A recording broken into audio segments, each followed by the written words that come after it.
Hey friends, if some of your keyboard keys are not working and you wish to fix them, then I will guide you through the same. See, first of all, if it is an external keyboard, try connecting it with a different system and check if the issue is with the keyboard or your system. If that doesn't help, and like if you are using a laptop keyboard or something, then simply search for device manager and open the device manager.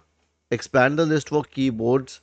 Right click on the first drivers and update them, and right click on the second drivers and update them. Now, after this, the next solution will be to right click on the start button and select settings, and then you can go to the Windows Update tab and click on check for updates.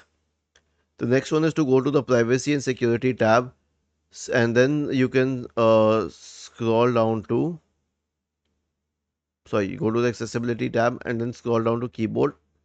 Make sure that all these three switches for sticky keys, filter keys, and toggle keys are off.